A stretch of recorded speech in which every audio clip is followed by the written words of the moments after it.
So recently, a Reddit user by the name of Scoop2345 made a post on the Bully subreddit called Bully 2 exists and will be announced sometime in 2019. Details below.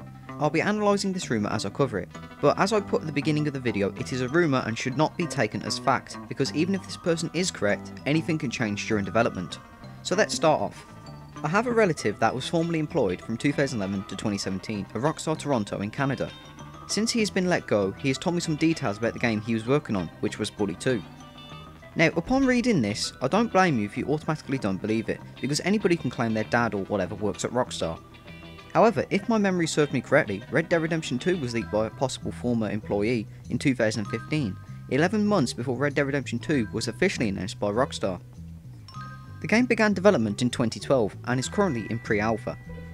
Now this part I'm 50-50 on, mostly because in 2009, Sean Lee, the composer for Bully's soundtrack, claimed he was already creating the soundtrack for the sequel. Granted, Bully 2 may have been one of those on and off projects, like for all we know, Bully 2 may have been in production as early as 2009, but then stopped development due to games like Red Dead Redemption 1, Red Dead Redemption Undead Nightmare, Max Payne 3 coming out. I'm not counting LA Noire because that wasn't made by Rockstar Games, it was only published by them.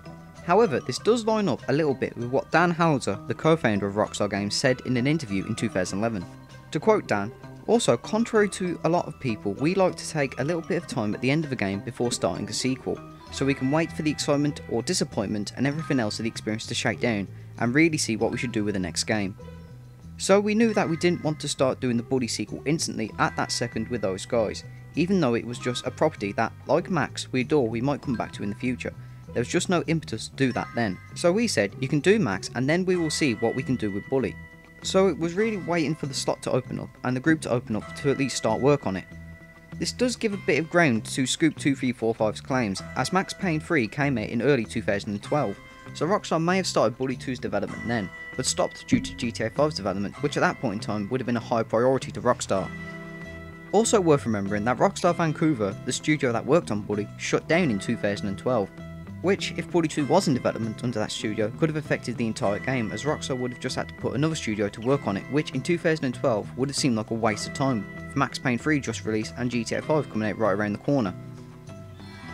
Now this part is just me theorising, but if this is true then it makes sense for Bully 2 to be pushed back, because by the time GTA 5 came out there was just no point in Rockstar making another game for the last generation consoles, as by then the then next gen consoles were just coming out. And obviously a newer console allows Rockstar to have more horsepower to work with, as opposed to the limitations of the Xbox 360 and PlayStation 3. If I'm correct, which I'm probably not, then it might be the case again, as the Xbox One X is right around the corner. And yes, I can hear PC elitists saying something about consoles holding gaming back and all that crap, but don't forget, Rockstar have always been a console first based publisher, as they always seem to leave PC releases until a while later. The game takes place in Rockstar's fictionalised version of Kentucky called Claywood, pronounced like Clay. The game, like the original, focuses on a large dormitory school and the surrounding town and countryside. As a non-American, I can't think of any places where Claywood would be spoofing. However, being set in Kentucky, it does set up a good enough Easter egg, as there's a place in Kentucky called Hopkinsville. Seriously, if this leak or rumour or whatever turns out to be true and I do not see a Hopkinsville mention or anything like that, I will be pissed off. Anyway, Scoop2345 claims the sequel will focus on a large dormitory school, so it seems like Bully 2 will be taking place at another boarding school. Personally, I'd be happy enough with that, as I feel a Bully game where you live in your own home and not the school wouldn't feel like a Bully game, if you know what I mean. It'd feel more like Grand Theft Auto. If I'm making sense on that. It'd be nice to have the option to go home and use that as a safe house, but not at the very beginning of the game. The game has improved upon many mechanics from the first game, such as season changes, with a complete overhaul of the weather system that includes dynamic snowfall, snow melting and falling leaves that pile and so on. Now this does actually sound plausible, because if you watch the recently released Red Dead Redemption 2 trailer, you can see that the weather and the environment is something Rockstar have been working very hard at. Because judging from the Red Dead Redemption 2 trailer, you can see dirt coming off the wagon wheels, snow trails and more.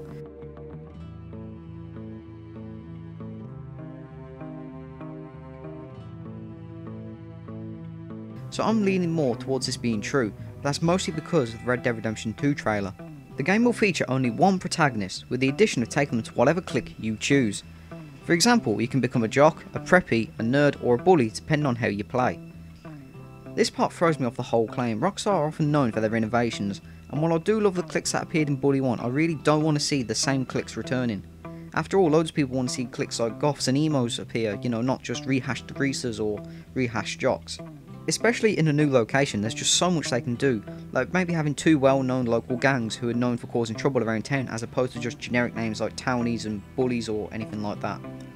I'm not liking the sound of take your character to whatever clique you want either, as that sounds like it could mean multiple stories that could skew a character for me. Like, okay, in the bully fanbase, people do see Jimmy fitting in with their own clique. You know, like me personally, I always think Jimmy's been more of a greaser. But we actually got an idea of how Jimmy had a story with every clique in the game, as opposed to us just choosing to follow a preppy storyline, etc., and not bothering with any other cliques.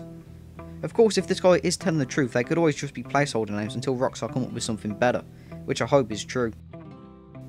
The game has its own unique visual style to it. Character models are exaggerated and more cartoonish when compared to Grand Theft Auto and Red Dead Redemption, etc. And this part strangely strikes me as legit. If you've seen the concept artwork for Bully, well, Bully 1, you'll notice that very early character designs were very exaggerated. Same style artwork can be seen on Bully's background in the loading screen, and more recently, the supposed leaked concept artwork for Bully 2. Now, I'm not saying it's legit, but it seems going off artwork and very early character designs, Rockstar wanted Bully to be a slightly exaggerated, satire-based game. That was a mouthful to say.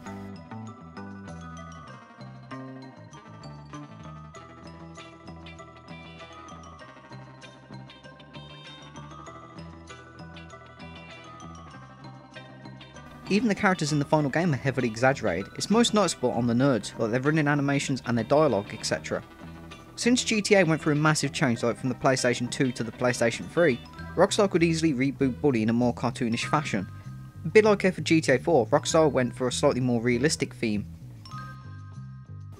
The game is scheduled to be announced a year following Red Dead Redemption 2's release, and the release date will be sometime between 2019 to 2020.